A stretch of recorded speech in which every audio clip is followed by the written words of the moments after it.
Hi guys, and welcome to Forging Resilience, exploring for a different perspective on strength and leadership. Join me as we discuss experiences and stories with guests to help gain fresh insights around challenge, success, and leadership. So today on Forging Resilience, I'm joined by Dr. Nick Wadsworth. He's a sports performance psychologist and director of MAP Performance Limited, which helps high performance people and cultures, both in sport and in business. Nick, welcome to the show, mate. It's a real pleasure to have you here today. Thanks for having me, mate. Yeah, it's been a long time coming, hasn't it, really? We've been trying to find a bit of space. We've had some really good conversations off camera, and we've always ended those conversations going, wish we'd pressed record on that. That was quite interesting. 100%, mate. Yeah, and I think sometimes that's the way it happens. But also, what I like about that, though, is there's a certain level of trust there. So we both know a bit about each other's stories. So the reason Nick is sat in front of me in my screen today, and you're listening to him, is once again through LinkedIn, having to make certain connections and start certain conversations and take those, I don't want to say offline because it's not, because I'm in Spain and you're in the UK, but more personalized and face-to-face because of the power and the depth of the things that you talk about, and that shines through your work, Nick, which I'm sure we'll get onto. So I feel really drawn to share those sorts of conversations with people, which is why it's really, like I said, a pleasure to have you here. The strength of your story, the power of who you are being in this world speaks to me, and I know will speaks to others. So thanks once again. But what I'll do, mate, is I'll ask, give us a little broad brush of you, your story, and what leads you to be sat in your Airbnb today, mate. Yeah, broad brush. Okay. Always interested in sport. From a very, very young age, always playing sport. Always had a fascination with wanting to help people. I remember from a really young age, my mum made me really, really aware that she was like, you always ask people how they're doing. You're always asking how other people are. So I was always really connected with other people. And I essentially just put those two things together. Love of sport with the want and need to help people. I was like, well, what is this thing called sports psychology, which really wasn't that much of a thing when I was growing up. It was a really new and emerging area. So played a little bit of football to a half decent level, had to stop playing football due to an injury, which is a really typical sports psych story. I always make this joke, most of us are failed athletes in some way. So I stopped playing at a really young age. About 17, I had to stop playing due to a really severe ankle injury. Got into football coaching, but knew that I wanted to kind of go a little bit deeper with it. Always interested in psychology, so coupled those things together. Did my undergraduate at MMU, did my master's at John Moores, and then got a placement working at Everton Football Club. And then for the last 10 years, I'd say I've worked in and around Premier League professional football clubs. Set up my first consultancy about 8 years ago, which was to specialise with elite athletes and diversified into other spaces. Also do a little bit of stuff in academia. So I'm a senior lecturer at Liverpool John Moores, teaching sports psychology to the future sports psychs of the world. And then set up, as you said in your introduction, set up MAP Performance about 18 months ago with one of my very good friends who I met while studying at John Moores, who is also a performance psychologist. And MAP Performance essentially is us taking our first step into the business world, because what we started to recognise is we weren't studying sports psychology, we were studying psychology of sport. So the distinction there was we were studying people, and it just so happened that the context that we were working in was sport, but we started to realise that what we knew and what we could apply actually could be applied across multiple contexts. And so we thought, let's go work with some people in high performance spaces in the corporate world, and that's been the journey that's taken us to today, mate. Brilliant. Love that, mate. I'm curious to go back to the beginning there, where you said that your mum, reminded you or recognized that in you. Do you think that helped draw it out of you, the fact that she used to acknowledge that you were always asking after people? my mum and dad had a massive influence on me. I had a really good, loving, supportive household when I was growing up, and my mum was my biggest advocate as a child, and still is now. I speak to her every week and I'll give her updates on what's going on in my life. And yeah, a distinct moment. I was about 12 years old, and someone we were in a restaurant, and someone was coming over to ask us, what do you want to drink? And they said, how are you guys? And I said, I'm good, thanks. How are you?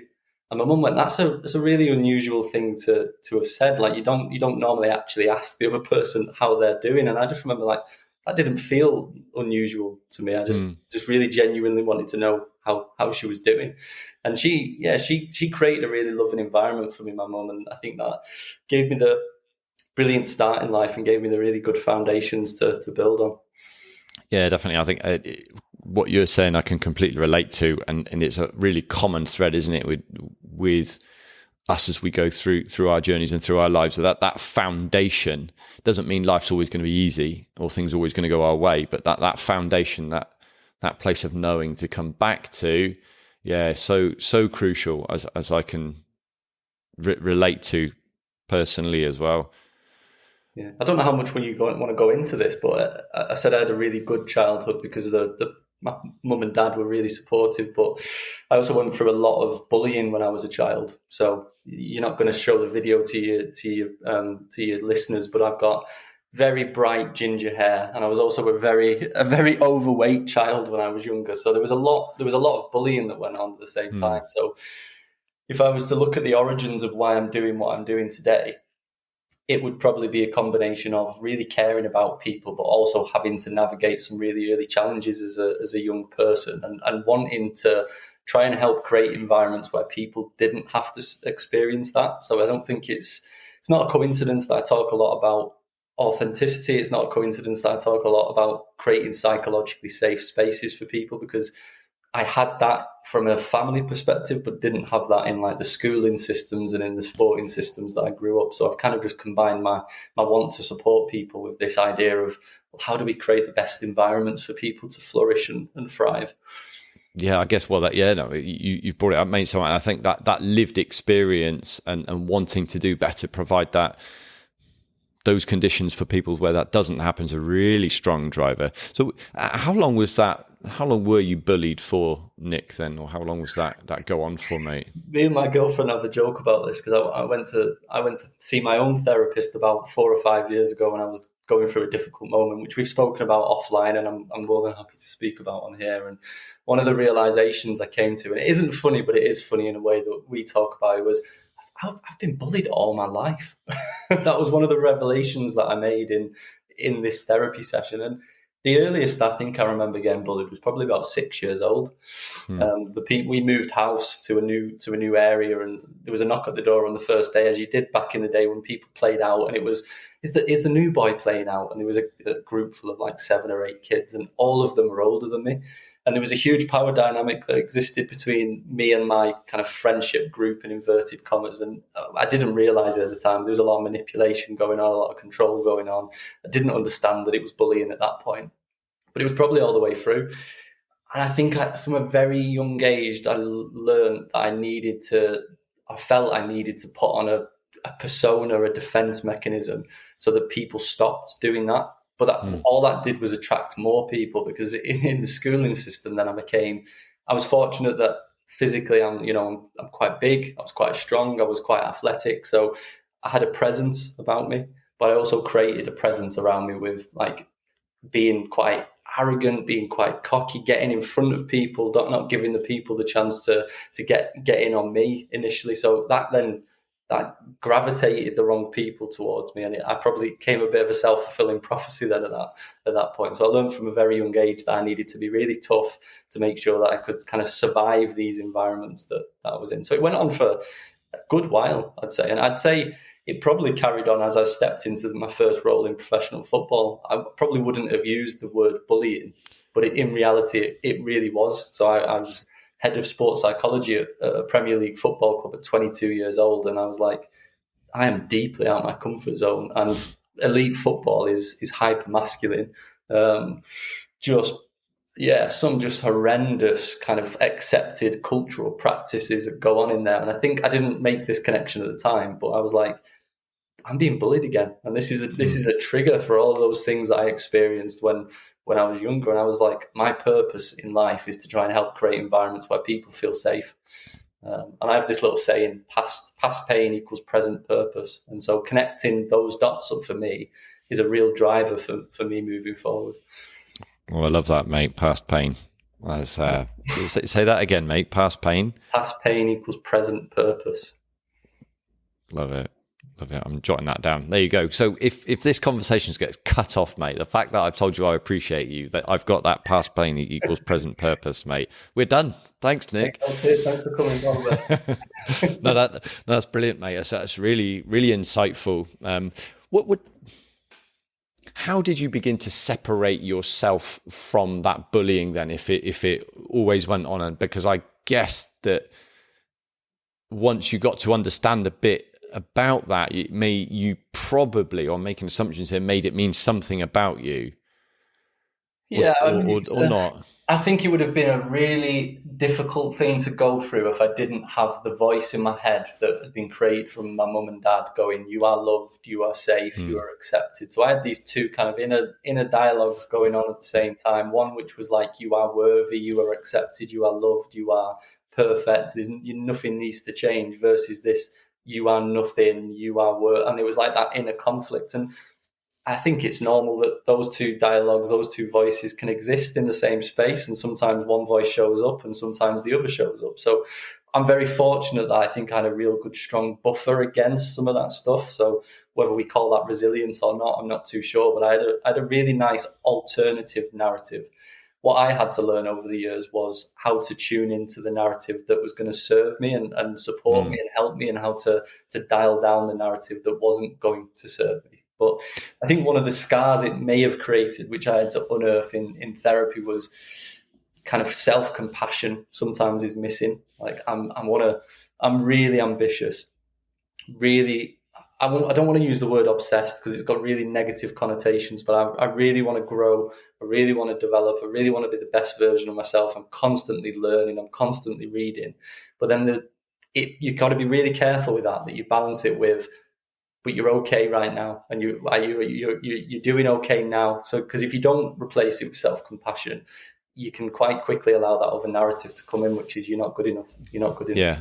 Yeah. Well, again, this is something that we've talked about a lot as well. There's lots of similarities in the language we use in our stories, and I guess in our feelings and experiences, albeit in different environments. But what does self-compassion actually mean for you, Nick? For maybe that somebody's not quite there on their journey or don't understand what that means or actually look like. So at this moment in time, what does self-compassion mean to you, mate? Self-love, self-acceptance, self-worth. I think the easiest way of understanding self-compassion is to tune into the things that we say to ourselves and ask ourselves the question, would we say that to someone that we loved? And if we wouldn't, and if we would be appalled by the idea of saying those things to the people that we love, it's very likely that we're not demonstrating self-compassion.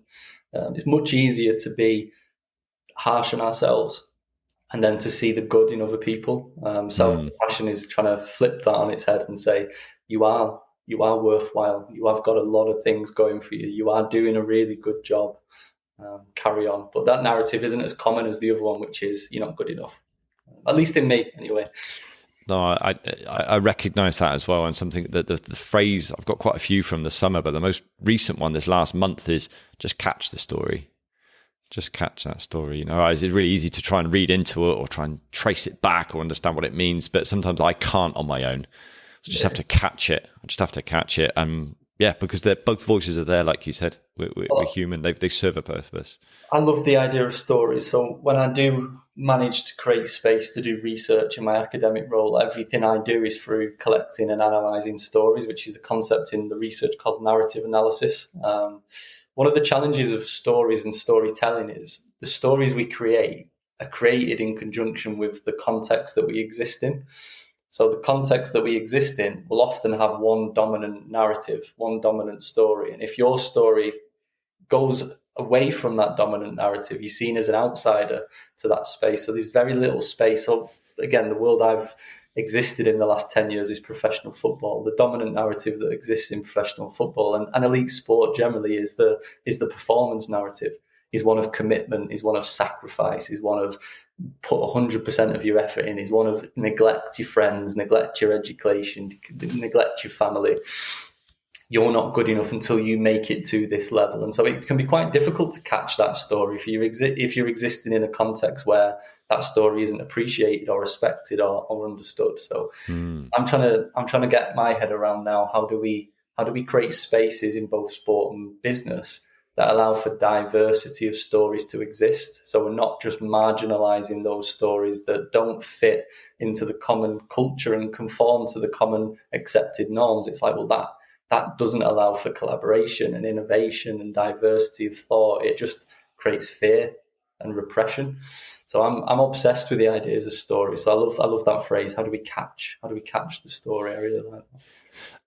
So what sort of things do you do then, or ideas are you starting to throw around in terms of providing that space for those different stories to coexist?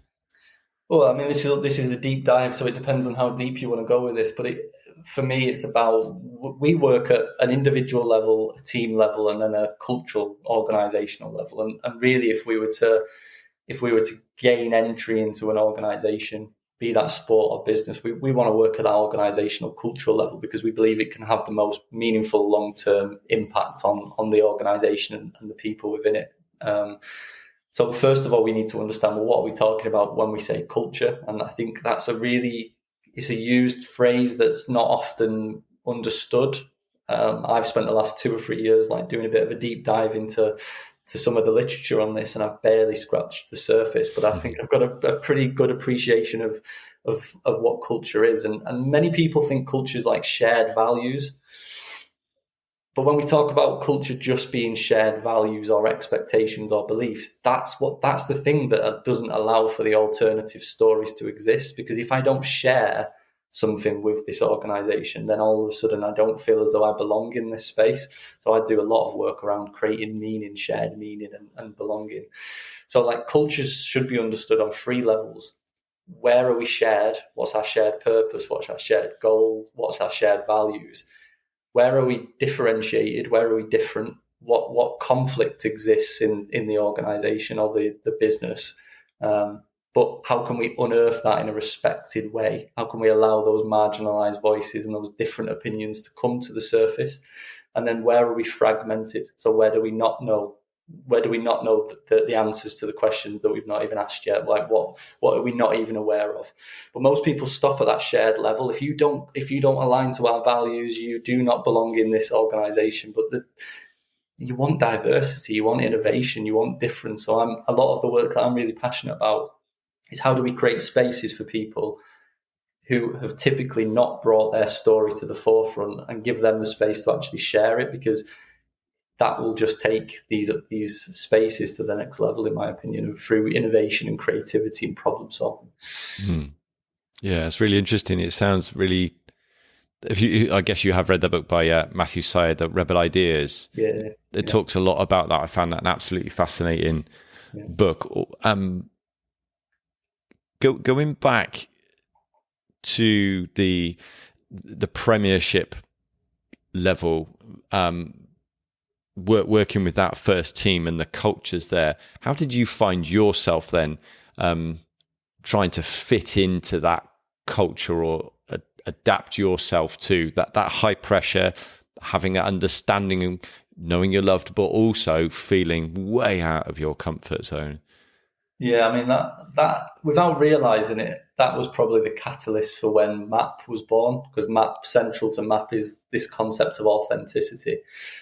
And if I think back to the person I was when I stepped into that football club, because on paper it was my dream job. When I got the phone call, I was like, I've made it. This is everything I've ever wanted in my life. 6 months later, you wouldn't have recognised me. You would not have recognised the person that I became, because I became so inauthentic. And every day was what mask do I need to put on in order to survive and navigate this space? And as a psychologist, that is not a position that you can take when you're trying to support other people. I just didn't have that deep level of understanding of myself and how to navigate that space.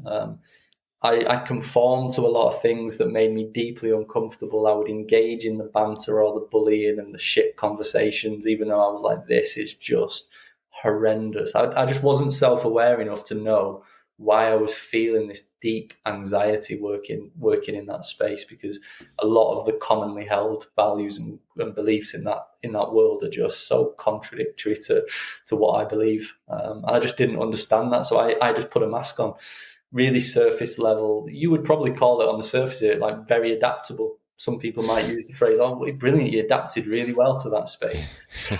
But I mean, me and you have spoken in the past, mate, and I always talk about optimal balance. So you've got to find the optimal balance between authentic and adaptable. You can't adapt so much that you come completely inauthentic, and you also can't, you're not going to be successful in these worlds if you completely just say, well, this is what I believe and I'm not willing to flex on that. You've got to find the balance between the two. I'd completely gone off on the other direction. I was just completely like, I was like, who the hell am I? Who am I anymore? I don't recognize myself anymore. So I've got two questions. I think so. What is authenticity? Give us an example then of what authenticity means to you, and how you live into that now or strive to. Yeah, so authenticity for me is about understanding who you are and what you stand for. So understanding the values that are important to you and living a value-based life. So making decisions based on those values. Understanding your beliefs about the world and making sure that your behaviors are aligned to those belief systems. So for me, that's what authenticity is. And it's about, and the type of environments we want to create are spaces where people get the chance to reflect, because not everybody knows what they stand for and who they are. Not everybody knows what their values are. So creating those space of like, what is really important to you and why are those things important? And also we really respect that. So please come and be your authentic self in that space. That's really rare, by the way. That's a really rare environment that I'm describing. But authenticity to me is like value-based decisions, behavior aligned to your belief systems. Yeah, it's a journey I'm on, which is fascinating. At 45 years old, once again, I'm asking who I am, what do I stand for, as people help peel back the layers of the onion, which is really quite uncomfortable at times, as we know, again, through our conversations and in our type of work, to find that and live it, which for me is another reason why these conversations are so important, to surround ourselves with people that are more aware of who they are, who they're being in this world, because not everyone does, and that's okay. There's no judgment there, but it's really uncomfortable sometimes, and it can feel really quite heavy and lonely in my experience. Yeah, there's a lot. I'm doing a deeper dive into this concept because it's something that I'm so passionate about. And one of the things that I've come across recently is the goal. What we don't want to do is view authenticity as a destination that we reach. You've just alluded to it at your ripe old age of 40, 45 years old. You're still on a journey about who you're finding out who you are. So we should never view authenticity as a journey, a destination that we reach, where we reach it and then that's just some fixed state. Done. Yeah. Authenticity is always a negotiation between who we are and then the context that we're in. I fundamentally believe that you can't understand a person in isolation. So what is authentic is also context specific. So it's always a negotiation. What you don't want that negotiation to feel like is a battle and a fight where you're thinking, well, I don't fit into this space, so I'm going to have to fit somewhere. I'm going to have to force this. What you want the negotiation to feel like is gentle. So there's a little bit of flex going on, but there's enough space here for me to be free. Freedom, I think, is a really important concept. So, and it's really rare to find a space where you can be truly authentic. So like one of my supervisor, who just keeps dropping wisdom bombs on me over the years, spoke to me about 6 months ago and he said, Nick, sometimes the goal isn't about achieving authenticity. It's about just being less inauthentic. And I was like, that just removes the pressure of just having it as a fixed state that we must achieve, because it can quite easily go, well, I'm either authentic or I'm not. And therefore, if I'm not, I'm going to beat myself up about it. And that doesn't help anyone. So it's like, well, okay, I probably could have made a better choice, but I was less inauthentic than I have been in the past. And that's a nice progression. Yeah, definitely. I love that the ebb and flow of that journey. It's a great catch there, mate. So thanks for that. And there was something else I wanted to mention, but what the question I'll go back to then, what was the price that you started or that you paid for forcing yourself as the round peg into the square hole of that culture at the team there, mate?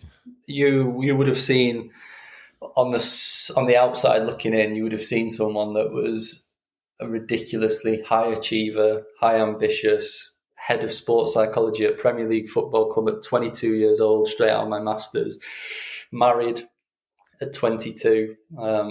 On the surface of it, everything that society tells us a good life looks like, I had all of those things by the time I was 22.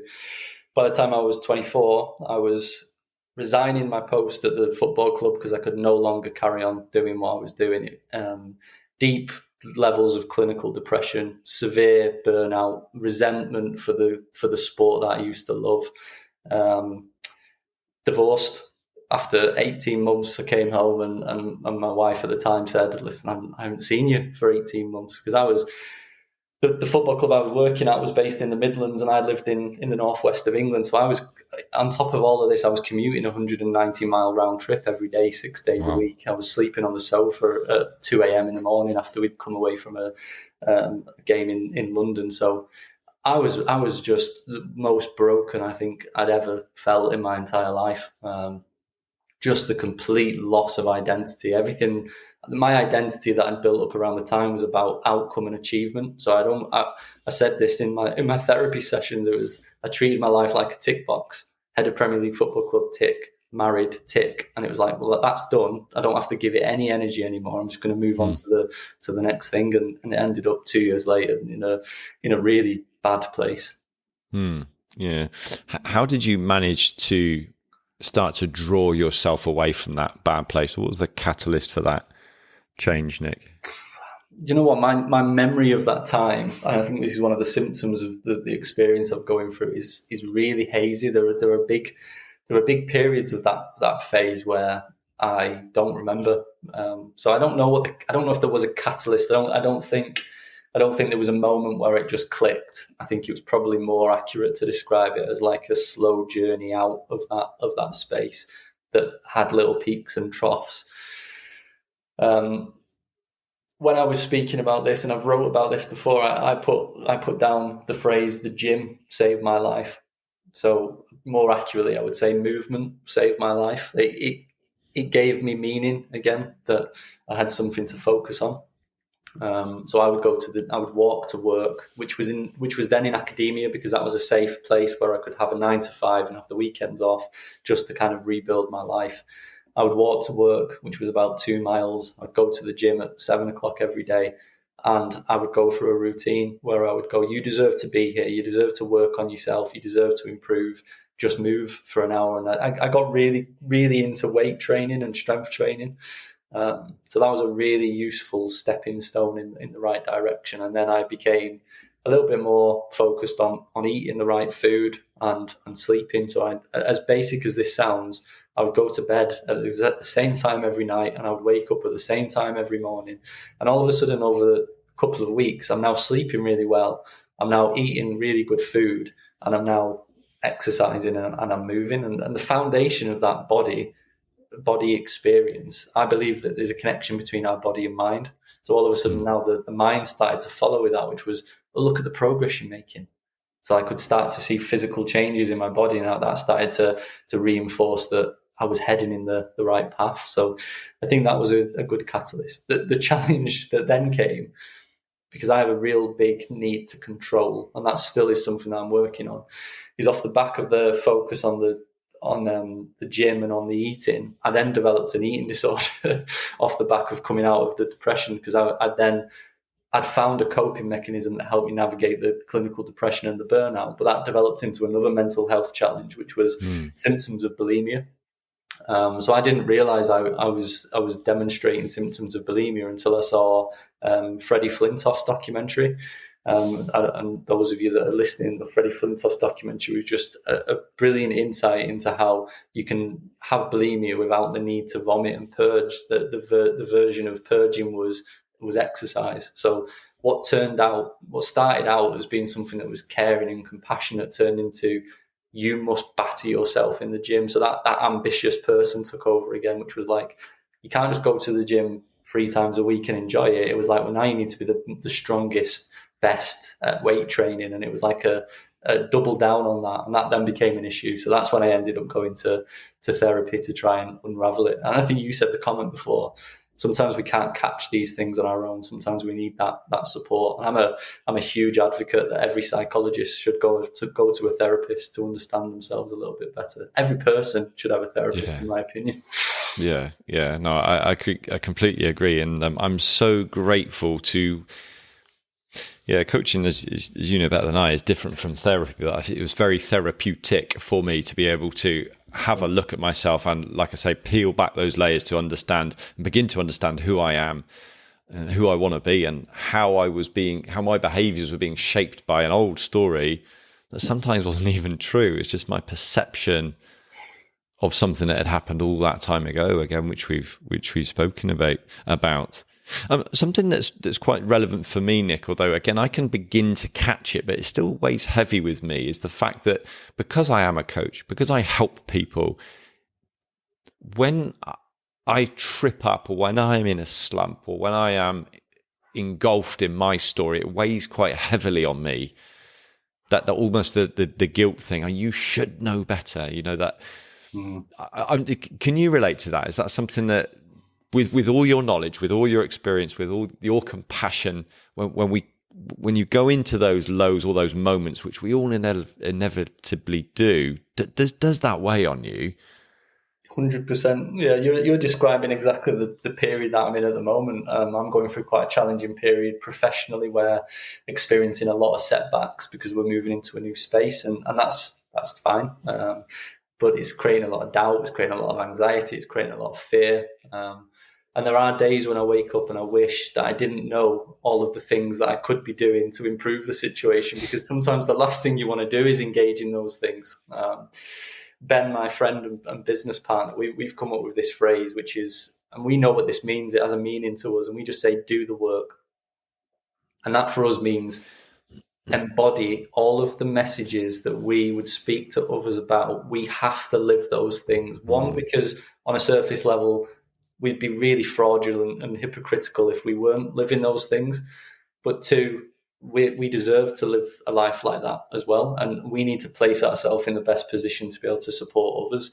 And those were the words that I used when I handed my notice in at the Premier League Football Club. I am no longer in a position to help myself, and therefore I cannot help others. And so that was my start of the self-care journey. But it weighs heavy, because there are times recently when I've not engaged in things that I should have engaged in, the self-care practices. And the more you know, the more you realize that you need to keep living it. And sometimes it would just be nice to wake up and go, I'm ignorant to all of those things. So it takes the weight off. But then I think you also have to find a joy in it as well.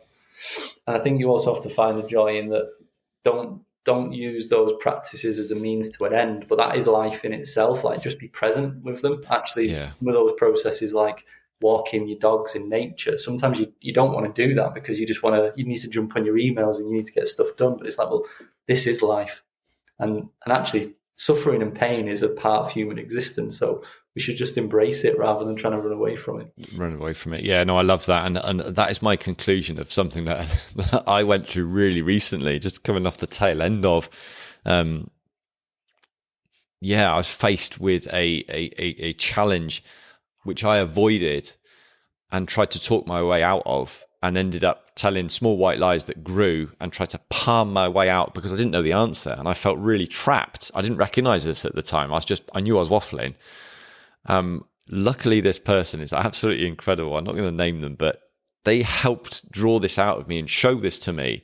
But it weighed so heavily on me, the fact that as a coach, I teach people about these sorts of things, yet I couldn't, in that moment, face my own fear and criticism.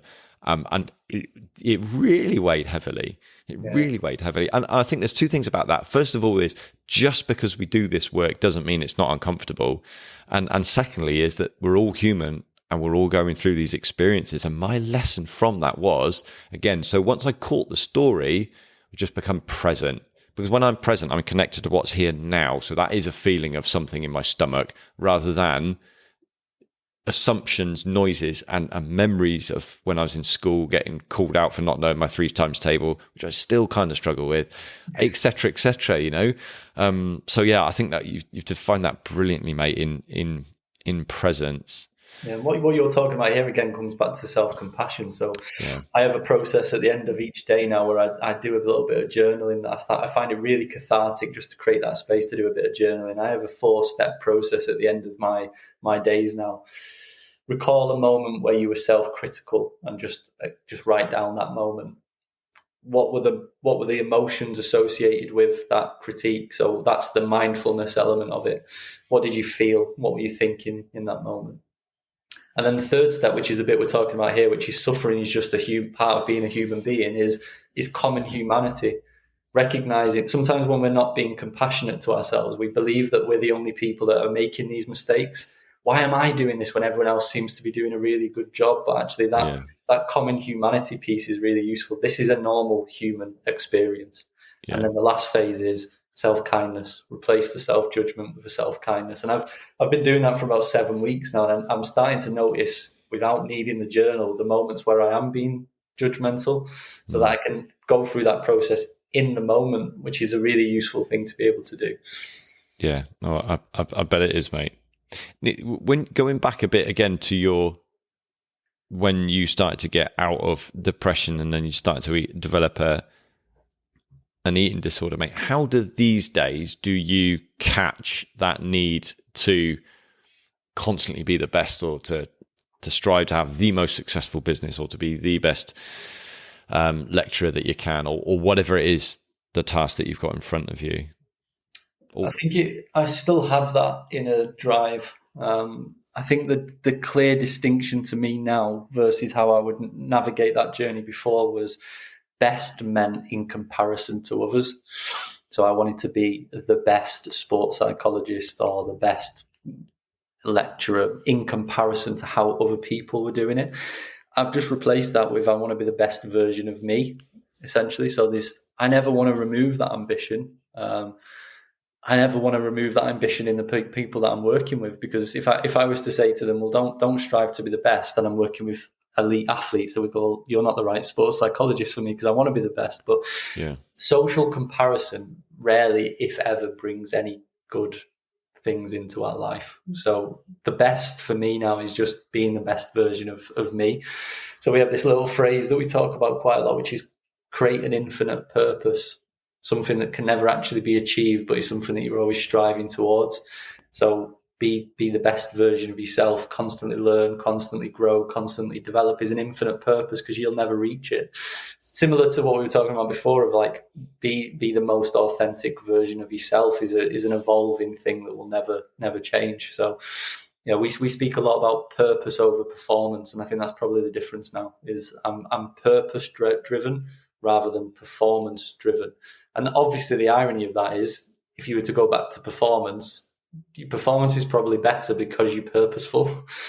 So it has a really nice relationship between the two. And how do you manage that so that you are able to step away from work and create that space for you to journal and reflect, and to maintain those conversations with the people that are important to you, and to make space for your own self-care and self-compassion, whatever that looks like? Yeah, again, I've been on a journey with this. If we're talking about trying to be the best, and we're trying to be aspirational and inspirational and reach a certain level in our career, then what we are talking about is being high performing. That's a phrase I think is really common now. But there's a huge distinction between high performance and sustainable high performance. And I was speaking about this to businesses and elite sporting organizations at the minute. Your high performance environments are dominated by those short-term wins. So like, again, without trying to draw too heavily on football, high performance is like, did we win? Did we get 3 points at the weekend? Yes or no? You very rarely actually sit in an elite sporting club that go, well, what's our vision for 10 years from now? It's we want to win the league, or we don't want to get relegated this season. So high performance can allow us to become really short-term driven. Sustainable high performance is, could you maintain this for the next 6, 7, 8 years? And that's the question I ask myself quite a lot. After a really busy period, I'll go, could you have done those 3 weeks for the next 3 months? And if you did, what will it look like at the end of it? And if you can't sustain that, you need to come off and you need to drop off it a little bit. So there's 2 phrases I always remind myself. Excellence is just being good consistently. And people overestimate what they can achieve in a year and underestimate what they can achieve in a decade. So basically the way I try and create space for myself is I'm viewing it as the long game. If this is an infinite purpose and my purpose is to be of service to people and help people, then I need to be the best version of myself to do that. So to engage in self-care is to do work. To go for a walk with Ben in the park is work. There's also this real deep conversation going on in the psychology literature at the minute about a job versus a career versus a vocation. So if it's a vocation, then what we do becomes who we are, and therefore we are the tool in which delivers the support. So we need to make sure that we're in the best possible place to do that. So self-care then doesn't become something that you need to fit into your day. It's something that it's just a thing that happens because it's meaningful to you and it's important to you, and it helps serve the greater purpose that you wake up every morning to do.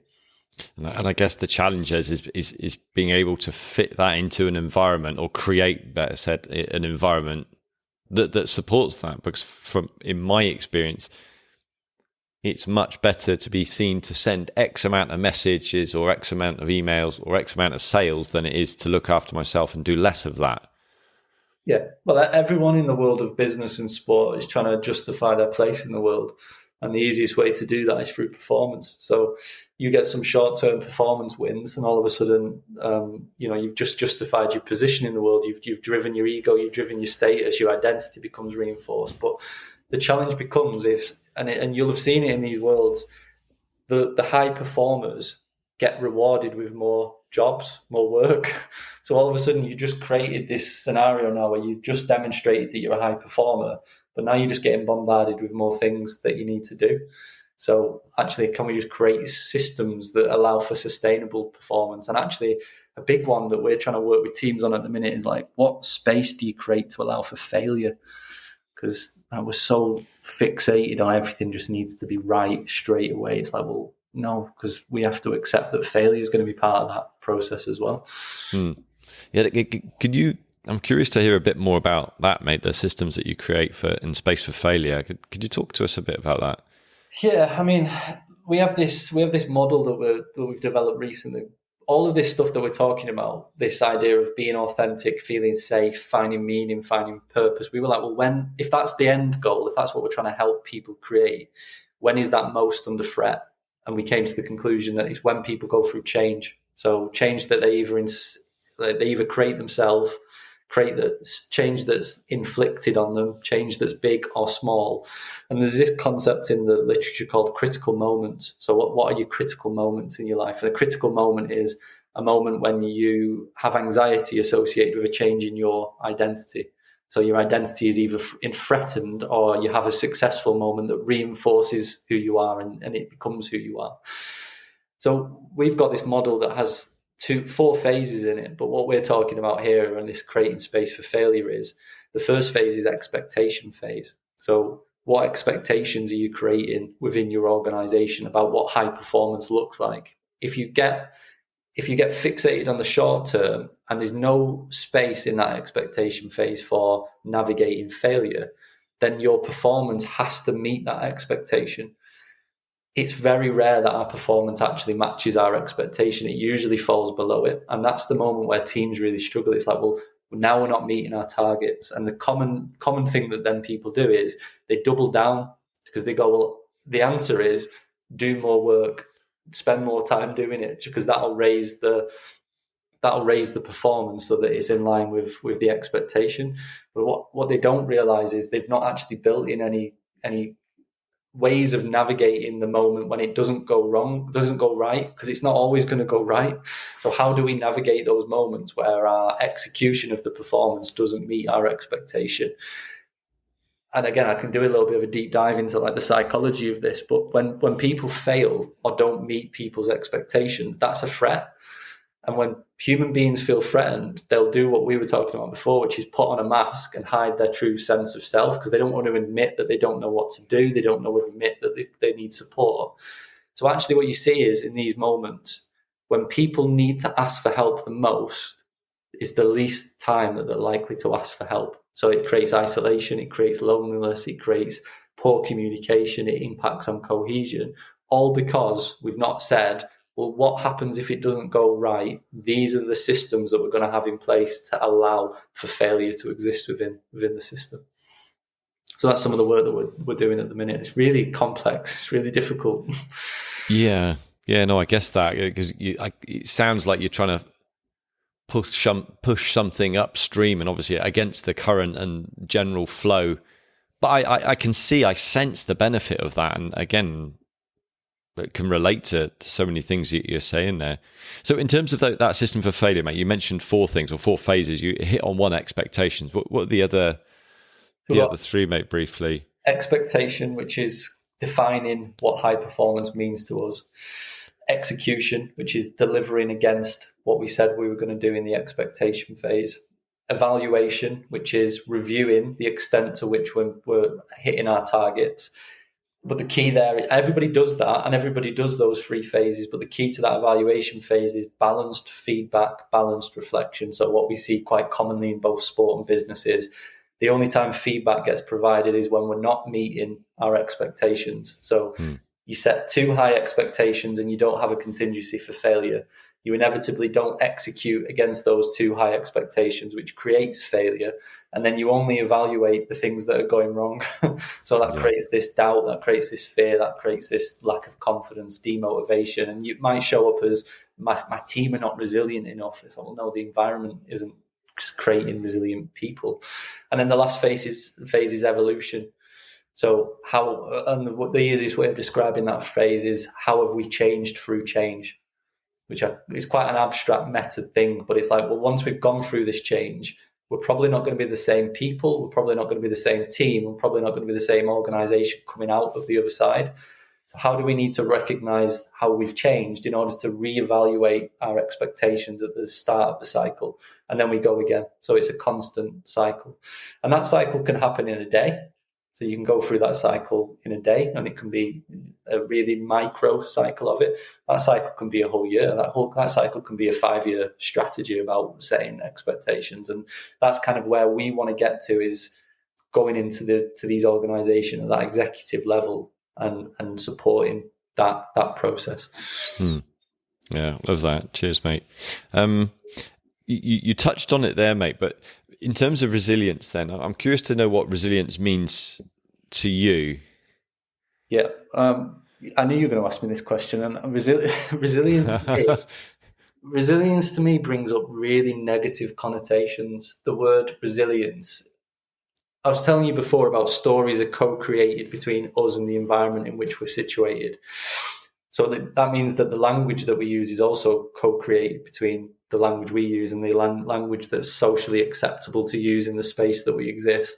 So the reason why I have really negative connotations associated with the word resilience is I've learned that it's become a critique of people. So it's never used in the positive sense in the worlds that I've existed in, particularly in the world of football. He's not resilient. He's not mentally strong. He's mentally weak. He's not courageous. It's often used as an insult rather than as a positive thing. I also think the concept of resilience is completely contextually dependent. So people have lots of different definitions. And I think it's become one of those things that is essentially now an umbrella term for lots of things. So resilience is high self-belief, high self-efficacy, high self-confidence. Resilience is the ability to be able to navigate anxiety associated with failure. Resilience is the ability to persevere through challenge.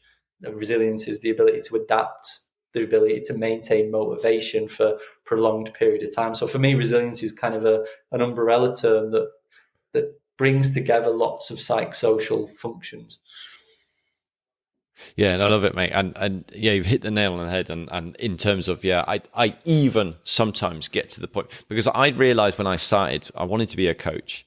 I wanted to define that. I'm justifying my case for using resilience here, but I have been genuinely questioning, am I a resilience coach? Do I teach people that? I don't know. I like the name for the podcast, but you make some absolutely great points. It's a name that I've grabbed from the air, because I recognize it's a character, a trait that lives within me. That I thought I was something else, but actually I'm not. I'm this, and I like that more. But yeah, I completely buy into the fact that it's a term that's thrown around far too easily, and I'm also, do I even disassociate myself from it? It's not a decision I have to make now, but yeah, I completely hear what you're saying there, mate. No, I think it's also a term that I've heard particularly in sport, where people have got this belief system that you're either resilient or you're not, and it becomes a label. It becomes a really easy way out, I've seen in elite sport, for reinforcing your beliefs about a certain athlete or a certain player. So you label them not resilient, and then you do everything you can to reinforce that narrative you've created for them, and ultimately you're causing them to fail because we're using that label. I find that so tough. So I spend a lot of my time going, well, what do you actually mean when you say he's not resilient? And also, it's something that can develop. So what are you doing to support that person? Resilience for me is about resilience. The ability to navigate challenge is discovered through experience. So we have to try and cultivate experiences for people that allow for failure, that allow for challenge, but also are balancing that high challenge with that high support. So giving people the skill set, giving people the space to reflect on navigating those difficult moments. Like, I would probably, if we were using that language, I would say I was very resilient, because of the life experiences I've had, and having to navigate those moments has led to that resilience. Yeah, I think for me, at the moment, again, it means my ability to process and hold the whole range of emotions. If I go back to my recent challenge in feeling cornered, to hold the weight of that and still be able to get back up and lean into it and continue with those conversations, because it would be so easy to try and continue playing different people off each other so that I didn't have to face that, or dismiss somebody from that conversation so I didn't have to face it. It's a reminder, for me, that it can feel horrible, but I choose to get back up and lean gently into that, knowing when not to, and when to ask, which I did, a couple of people for different bits of help, support, advice. I still had to do the work myself, but it was great to have those different perspectives or reinforcement or challenges or nudges as required. Yeah, I mean, you've used two words that I love there. One is had to choose. I believe that we have, so there's a concept in psychology called situated freedom. We have free will within the constraints of the context that we exist in. So we always have choice. That's a really nice, liberating thing. So we have a sense of freedom because we get the chance to choose. But it's a paradox, because if we have the choice to choose, then we also have responsibility. And responsibility brings anxiety and doubt. And in those moments where we have to choose to step in, or we can choose to step into the discomfort, we now have a belief system, or I have a belief system, that actually short-term discomfort leads to long-term growth. So you're having to choose in this moment not to avoid, and that's the other word. Don't avoid that discomfort, because what you're then choosing is short-term comfort over long-term growth.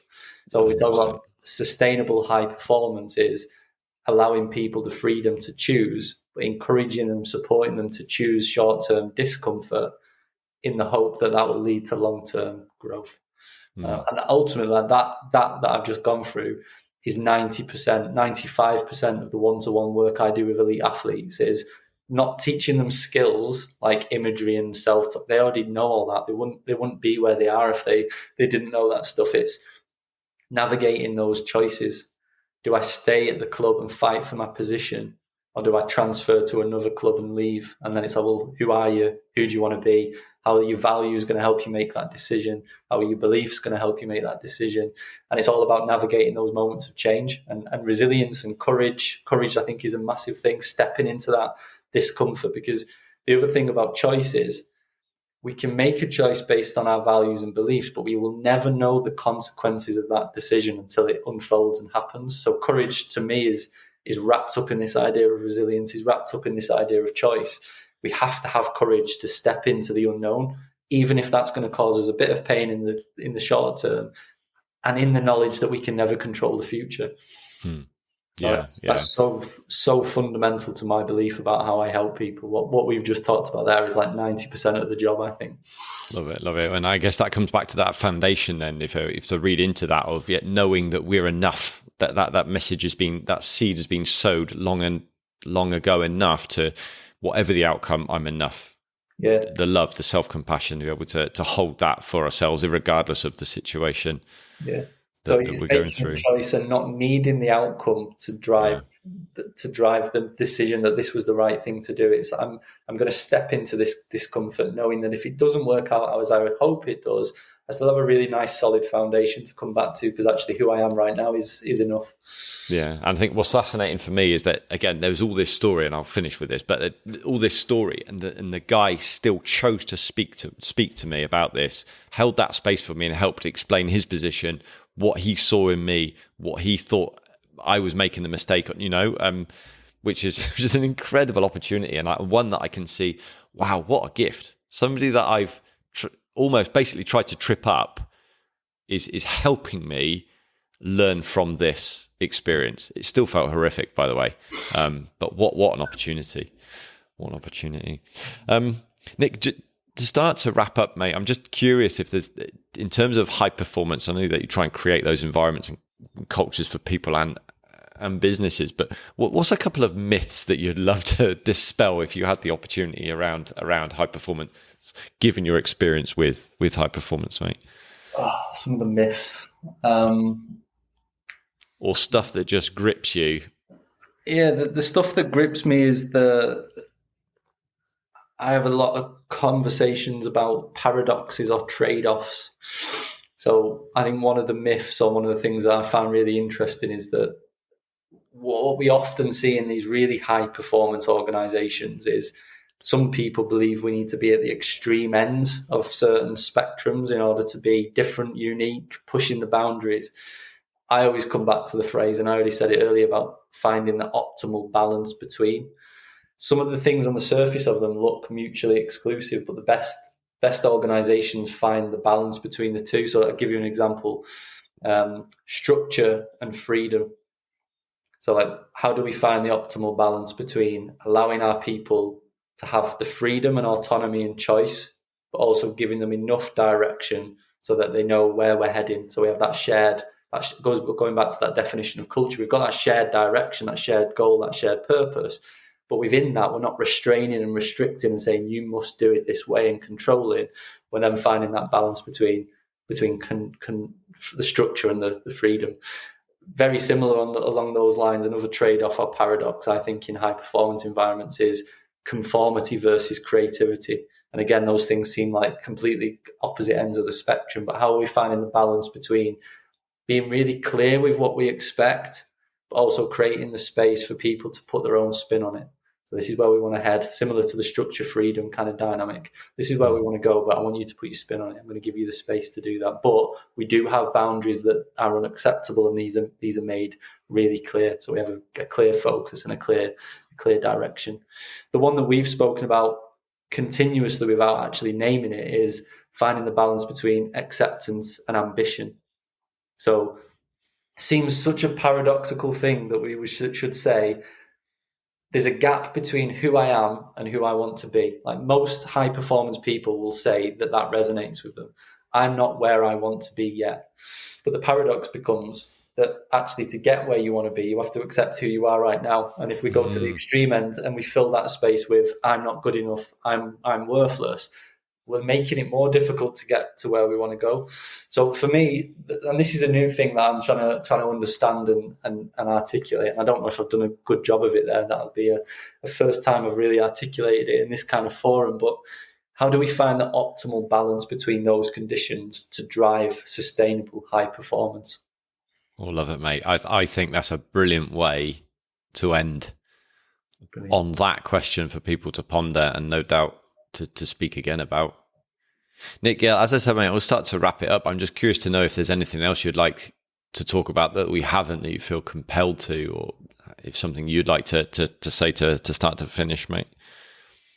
Nothing else shows up in terms of additional information, but I just think thank you for creating the space to have a really nice, organic, authentic conversation. Thank you for creating a trusting relationship as a foundation to this conversation and asking some brilliant questions, mate. It's been a really enjoyable experience. No worries, mate. My absolute pleasure. Where can people find you, mate, if they're interested in reaching out to you? I'll put the stuff in the show notes afterwards as well. I've made the tentative decision to go back into the world of LinkedIn.